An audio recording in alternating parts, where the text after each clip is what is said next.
대부분 대학교들이 비용 절감을 위해 경비나 청소를 용역업체에 맡기고 있지만 2, 3년에 한 번씩 용역업체를 바꾸는 바람에 노동자들의 법적인 권리가 박탈당하고 있습니다. 우리나라 남녀 평등 지수가 많이 낮은 것으로 조사됐는데 대구와 경북은 더 심각한 수준입니다. 월성원전 1호기 수명 연장 결정에 대해 제1야당인 새정치민주연합도 공식적인 반대 입장을 표명하고 나섰습니다. 안동의 한 농협이 조합장 출마 자격을 강화하는 정관을 개정하고도 줄곧 규정상 알릴 의무가 없었다는 입장만 되풀이했지만 거짓으로 드러났습니다. 여러분 안녕하십니까? 3월 9일 월요일 아침 대구 MBC 뉴스투데이입니다. 어제는 올 들어 가장 따뜻했는데요. 오늘 낮부터는 찬바람이 불면서 점차 추워지겠습니다. 밤사이 기온은 뚝 떨어지겠고 내일 아침에는 다시 한겨울만큼 추운 날씨가 이어지겠습니다. 자세한 날씨 정미옥 기상캐스터입니다. 주말 동안 포근한 봄 기온과 함께 야외 활동하기 참 좋았는데요. 오늘은 퇴근길 무렵 추위를 대비해서 어제보다는 옷차림 따뜻하게 하고 나가셔야겠습니다. 오늘 대구의 낮 최고 기온은 14도로 기온 자체만 본다면 낮은 편은 아닌데요. 하지만 낮부터는 찬바람이 불어오기 시작하면서 추워지겠습니다. 내일 아침 최저 기온은 대구가 영하 4도, 북부 지역은 영하 7도 안팎으로 내려가면서 한파특보도 내려질 전망입니다. 또 현재 흐린 하늘 보이는 가운데 오전까지는 산발적으로 빗방울 떨어지는 곳이 있겠는데요. 그 양이 워낙 적기 때문에 건조한 대기에 도움이 되지 못하겠습니다. 계속해서 화재 예방에 주의해 주시기 바랍니다. 날씨였습니다. 요즘 대부분의 대학들은 비용을 줄이기 위해 경비나 청소를 용역업체에 맡기고 있는데요.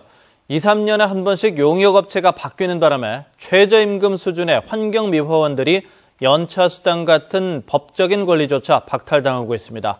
윤영균 기자가 취재했습니다. 아침 7시에 출근해 정확하게 한 달 최저임금인 111만 6천 원에다가 식대 7만 원, 1년에 상여금 20만 원씩 3번을 받는 환경미화원 안봉래 씨. 10년째 영남대학교에서 일하고 있지만 용역업체가 바뀐 뒤 사실상 월급이나 다름없는 연차수당을 못 받고 있습니다.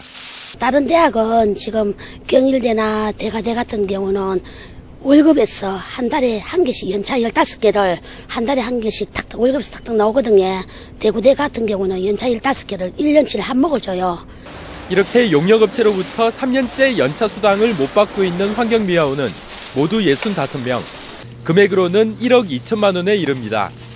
지난 2013년 경산지역대학 환경미화원 파업 이후 대학 측은 비정규직 처우 개선에 서명했지만 용역업체가 바뀔 때마다 갈등이 되풀이되고 있습니다. 제가 65세 내년에 정년퇴직인데 실업급여 혜택을 못 받습니다. 박근혜 정부에서 2013년부터 65세에서 실업급여를 열어 안 했습니까? 법적으로 보장되어 있는데 이 사람들은 그것마저도 돈이 아까운가 무엇 때문에 안 해주고 있습니다. 노동계에서는 이런 현상이 벌어지는 근본 원인으로 용역업체 최저 입찰 방식을 꼽고 있습니다. 최저가로 입찰하다 보니 용역업체들은 노동자의 임금성 수당에까지 손을 대는 겁니다. 비정규직 노동자들이 처우 개선을 하겠다는 의지를 좀 표명을 하면 전 최저 입찰 방식이 아니라 일정 정도 임금도 보존하고 노동자들의 기본 권리를 지켜줄 수 있는 계약은 대학본부가 의지만 있으면 저는 충분히 할 수 있다고 생각하거든요. 노동계에서는 정부가 공공기관 비정규직 보호 지침을 사립대학에까지 확대 적용해야 한다고 지적하고 있습니다. MBC 뉴스 윤영균입니다.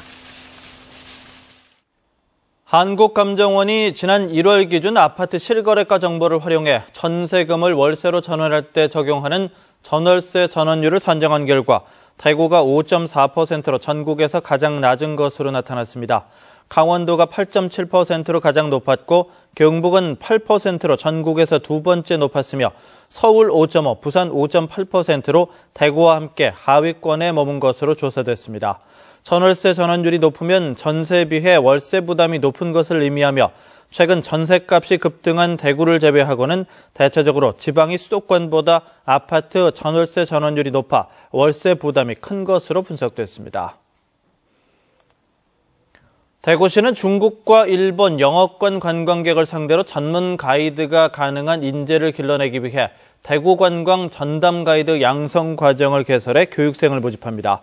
교육 참가 자격은 대구나 경북에 살고 있으면서 외국인을 상대로 관광 가이드를 할 정도의 영어나 중국어, 일본어를 구사할 수 있으면 되는데 관련 자격증 소지자를 우대합니다.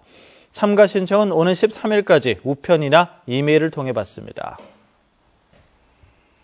어제가 세계 여성의 날이었는데요. 우리나라는 경제 규모에 걸맞지 않게 남녀 평등 지수가 많이 낮은 것으로 조사됐습니다. 그런데 대구와 경북은 그중에서도 더 심각한 수준이라고 합니다. 권윤수 기자가 보도합니다. 시민단체인 대구 여성회에는 남녀 불평등을 경험한 직장 여성의 상담이 줄을 잇고 있습니다. 동료라고 생각해야 되거든요. 공적인 공간하고 사적인 공간하고 구분을 해야 되는데 집안에서 자기가 집안에서 하던 거를 똑같이 회사에서도 똑같이 그렇게 대우를 받으려고 하니까 그게 문제인 것 같습니다. 최근 여성가족부가 발표한 우리나라 성평등 지수는 100점 만점에 69.3점인데 지역별로는 대구 경북이 더욱 낮습니다. 2013년 기준 지역별 성평등 지수를 살펴보면 대구는 부산, 울산과 함께 중하위권이었습니다. 이 경북은 가장 낮은 하위 지역에 포함됐습니다. 이 대구의 경우 2년 연속으로 중하위권이었고 이 경북은 이 조사가 시작된 이래 5년 연속으로 꼴찌 그룹을 벗어나지 못했습니다. 대구의 가사노동 시간 성비는 15.6점에 불과해 전국 평균보다 10점 넘게 모자랐고 여가 시간 성비는 67.1점으로 전국 평균에 못 미쳤습니다. 경북은 고위직 공무원이나 관리자 여성 비율을 나타내는 의사 결정 지표가 15.9점에 불과해 전국 평균을 한참 밑돌았고 복지 분야 성평등 수준은 65.3점으로 16개 시도 중 꼴찌였습니다. 그러나 대구 경북 모두 경제활동 참가율 성비는 각각 71.4점과 70.4점으로 전국 평균을 웃돌았습니다. 대구 경북 여성단체 연합은 지역 여성들이 경제활동에는 활발히 참여하고 있는데 가사노동이나 의사결정 등에서는 심한 불평등을 경험하고 있다며 개선해 나가야 한다고 밝혔습니다. MBC 뉴스 권윤수입니다.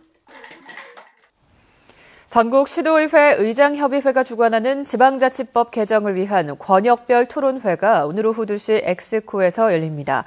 지방자치제 도입 20주년을 맞아 시도의회 의장협의회가 주관하는 이번 토론회에는 대구시와 경상북도의회 의원들과 교수 등이 참여해 자치입법권 확대 강화와 유급 보좌관제 신설, 인사권 독립, 지방재정 확충과 후원회 제도 관련 등을 논의할 예정입니다.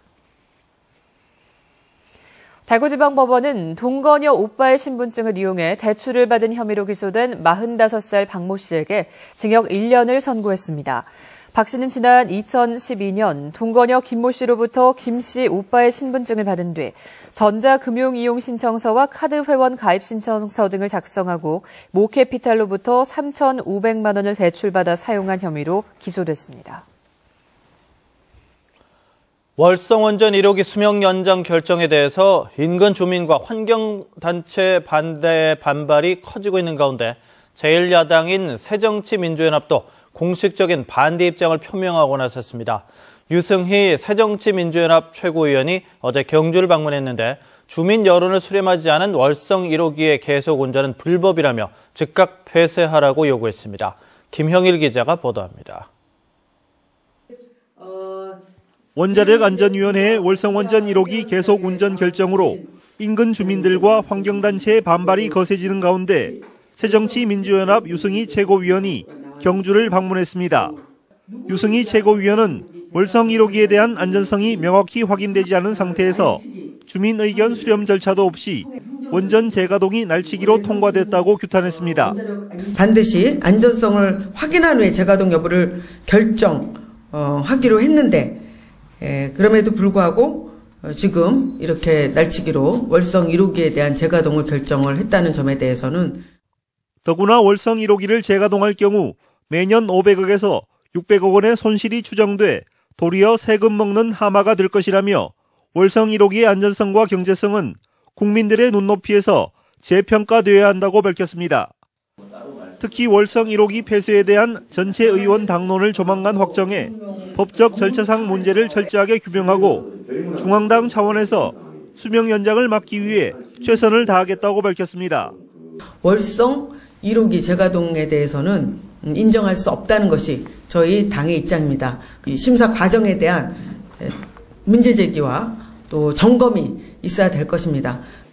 한편 기존에도 문재인 당대표가 월성 1호기 폐쇄에 대해 확고한 의지를 표명해왔고 새정치민주연합이 당 차원의 공식적인 반대 입장까지 밝히면서 월성 1호기 수명 연장 논란이 새로운 국면으로 접어들고 있습니다. MBC 뉴스 김향일입니다. 대구시와 대구 테크노파크는 다양한 계층이 참여해 대구를 창조도시로 만들어가기 위한 비전을 공유하는 포럼을 열기로 하고 오늘 엑스코에서 출범식을 엽니다.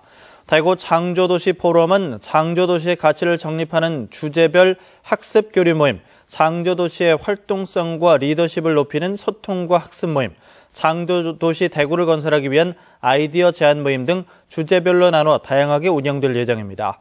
대구 시민 누구든 참여가 가능하며 대구 창조도시 포럼 홈페이지를 통해 회원으로 가입하면 됩니다.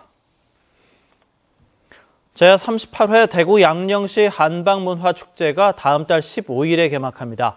양령시 보존위원회가 주관하는 이번 축제는 대구시 중구 남성로 약전골목과 양령시 한의학박물관 일대에서 오래된 내일로 떠나는 건강한 소풍이라는 주제로 닷새간 펼쳐집니다. 이번 행사는 세계 물포럼과 연계해 물의 수도 대구라는 주제로 물을 재조명하고 동의보감의 33가지 물 이야기를 통해 선조들의 지혜를 엿볼 수 있는 프로그램도 진행됩니다. 또 청년 허준 선발대회와 허준 골든벨, 양령 1박 2일 등 청소년과 외국인도 참여하는 행사를 대폭 늘렸습니다. 안동의 한 농협이 조합장 출마 자격을 강화하는 정관을 개정한 뒤 이를 조합원들에게 알리지 않았다는 보도 기억하십니까? 해당 농협은 줄곧 규정상 알릴 의무가 없었다는 입장만 되풀이했습니다. 그러나 취재 결과 조합원 공고 의무는 명시돼 있었습니다. 보도에 엄지원 기자입니다.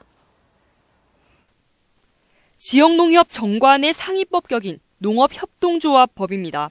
농협법 제16조엔 지역농협 정관의 필수 기재사항으로 조합원 공고를 규정합니다. 이 같은 공고 의무를 게을리할 경우 조합과 간부 직원 등에게 200만 원 이하의 과태료가 부과된다는 처벌 조항도 뒤따릅니다. 농협법에 따라 해당 농협의 정관에도 사무실 게시판과 인터넷 홈페이지에 공고를 게시하도록 나와 있습니다. 또 필요시 조합원에게 개별적 서면 통지를 할 것도 덧붙이고 있습니다. 안동의 한 농협은 조합장 후보자들의 출마 좌수를 150자에서 400자로 높이는 정관을 개정했습니다. 조합장 선거를 앞둔 시점, 특히나 피선거권과 직결되는 내용의 정관 개정은 앞서 명시돼 있듯 공고하는 것이 당연하다고 전문가들은 말합니다. 정관을 개정한 경우에는 반드시 개정된 정관을 공고해야 합니다. 그것이 농업협동조합법 제15조의 규정 취지이고 정관 제7조의 규정 취지입니다. 해당 농협에게 공고 의무가 없다는 무책임한 해명만 들었던 입후보 포기자들만 속이 터질 노릇. 이렇게 규정상 명백하게 조합원들에게 고시하도록 나와 있는데도 농협 측은 발뺌하고 있습니다. 손바닥으로 하늘을 가린 것도 아니고. 해당 농협은 취재에 응하지 않고 있는 가운데 전국 동시조합장 선거는 이틀 앞으로 다가왔습니다. MBC 뉴스 엄지연입니다. 경북대 인문학술원이 부산시 기장군 인문학 특성화 사업에 선정돼 이달 24일부터 대규모 인문학 강좌를 엽니다. 2015 기장 인문학 특성화 사업은 연말까지 3학기제로 운영되는데 24일에 개강하는 인문대학에는 80여 명의 교수가 역사와 철학, 문학과 예술 등 24개 인문학 강좌를 실시합니다.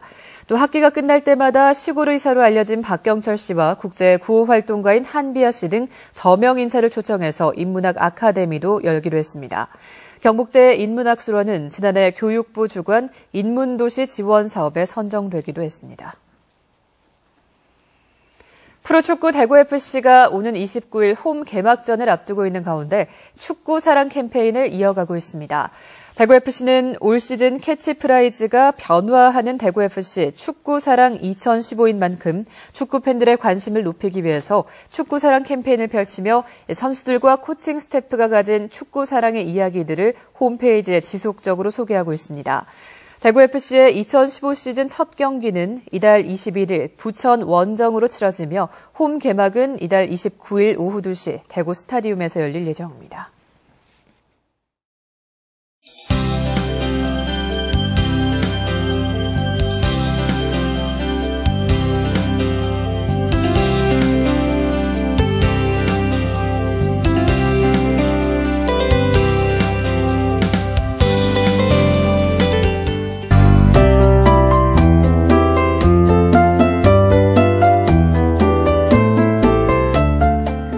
주말 동안 포근한 봄 기온과 함께 야외 활동하기 참 좋았는데요. 오늘은 퇴근길 무렵 추위를 대비해서 옷차림 어제보다는 따뜻하게 하고 나가셔야겠습니다.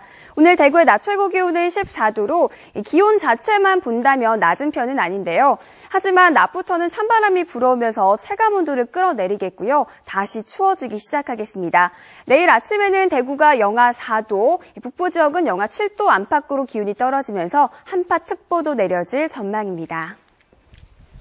현재 보시는 것처럼 흐린 하늘 보이고 있는데요. 오전까지는 산발적으로 빗방울 떨어지는 곳이 있겠습니다. 그 양이 워낙 적기 때문에 건조한 대기에 도움이 되지 못하겠고요. 점차 다가오는 고기압의 영향을 받아 낮부터는 하늘이 맑아질 전망입니다. 자세한 지역별 날씨입니다. 현재 기온 대구가 6도, 청도 4도 보이고 있는데요. 낮 최고 기온 14도 예상되지만 바람 때문에 체감온도는 이보다 더 낮겠습니다. 흐린 하늘 보이는 가운데 상주의 현재 기온 8도 나타내고 있고요. 북부 지역 낮 최고 기온 11도 안팎으로 어제보다 3도가량 낮겠고 밤사이 기온이 큰 폭으로 떨어지겠습니다. 경북 동해안 지역 울진과 경주의 현재 기온은 4도, 바다의 물결은 최고 4m로 높게 일겠습니다. 밤사이 기온이 큰 폭으로 떨어지면서 내일 아침 대구가 영하 4도까지 뚝 떨어지겠는데요. 이번 꽃샘 추위는 목요일 낮부터 조금씩 풀릴 전망입니다. 날씨였습니다.